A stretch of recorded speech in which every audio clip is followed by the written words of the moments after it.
April is Support Sexual Assault Awareness Month. In honor of that, on April 27th, there is a Denim Day. The Denim Day campaign began in 1999 when the Los Angeles Commission of Assault Against Women, as part of an international protest of an Italian Supreme Court decision to overturn a rape conviction because the victim was wearing jeans. The Italian Supreme Court dismissed charges against a 45-year-old rape suspect because his 18-year-old victim was wearing jeans at the time of the attack. The court stated in its decision that it is common knowledge that jeans cannot even be partly removed without the effective help of the person wearing them, and it's impossible if the victim is struggling with all her might. The judgment sparked a worldwide outcry from those who understand threats and violence go along with the act of rape. The unpopular verdict became an international symbol of myth based on injustice for sexual assault victims. Denim Day is an outward example of how a community can help change people's perceptions about violence against women, men, and children.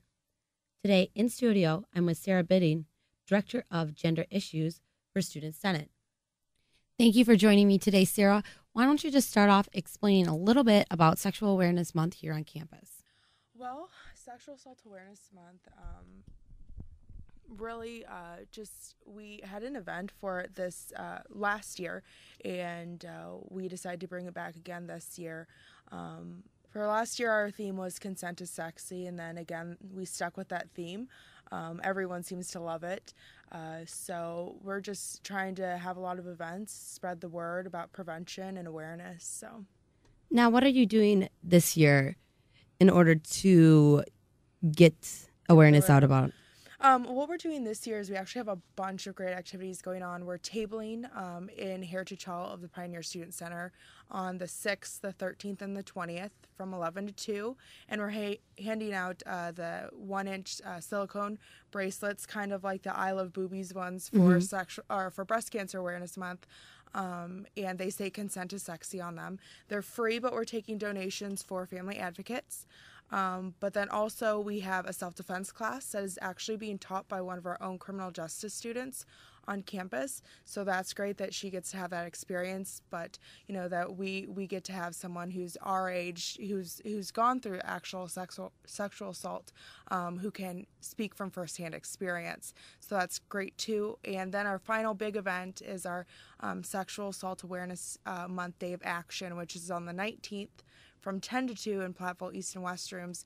It's going to be kind of an abstract, artsy art gallery feel walkthrough. There's going to be light refreshments. There's going to be some statistics. There's going to be a ribbon tree for you to tie a ribbon on if you're a victim or if you just pledge to spread awareness about sexual assault.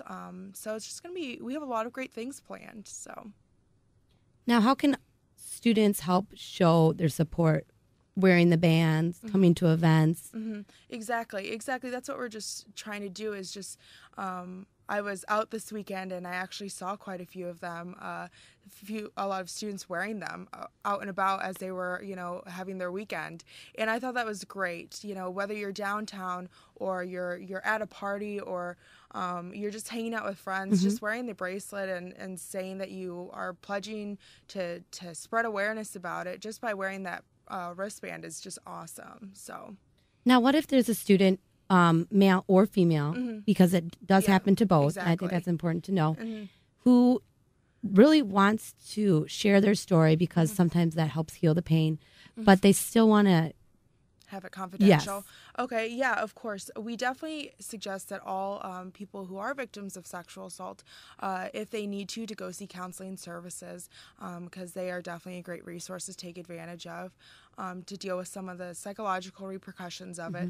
But also on our Sexual Assault Awareness Day of Action, we are going to have pieces of paper available for students to write down their stories. You might have seen the clothesline that Women's Greek Council did last week, where it's stories of victims of sexual assault, and there's actually a few stories on there from students in Platteville. We're going to have that available, so if they want to write down their story and share it anonymously, they can definitely do so, because a lot of people can feel empowered by the experience and use it to help others. So that's what we're going to do for that. Now, what are steps someone can take if they are sexually assaulted? Well, there's actually quite a few steps. What you'll want to do is obviously you'll want to process everything that happened. Then we do suggest that you get in contact with campus police so they can do their legal aspect of everything. But like I said previously, definitely take advantage of counseling services. They are there to help. They'll go through the process and the legal aspect of it as well, especially because 90% of sexual assaults that happen are by someone that you know. And even if alcohol is involved, that's not an excuse. That's, not a reason not to report it. You still should. So I would definitely, that's kind of the route you need to take. So. And definitely I think people are afraid to use counseling services because then they feel guilty, like it's their fault. But they really are just to help you and guide you and no judgment. Exactly. They're there for a reason, and students should definitely take advantage of it. So now, since you guys started promoting, Sexual Awareness Month and stuff, have you seen the number of sexual assaults here on our campus go down? Unfortunately, sexual assaults are rising. Violent crimes are going down, but sexual assault numbers consistently stay the same, which is very unfortunate. And to be honest with you, only about 5% of sexual assaults are reported. So the statistics that we have are only of 5% of ones that are actually reported because people don't even have a good definition of sexual assault. So unfortunately, we have not seen numbers decrease. Just with the college atmosphere, with alcohol involved, those sort of things, and with people feeling like it's their fault because they did have something to drink, or maybe they felt like they were drawing excess attention to themselves. So it definitely is an issue that needs to be worked on, not just at Platteville, but nationwide, worldwide. So. Can you provide us with a definition of sexual assault? Sexual assault is any sexual activity that you do not consent to, that, no means no.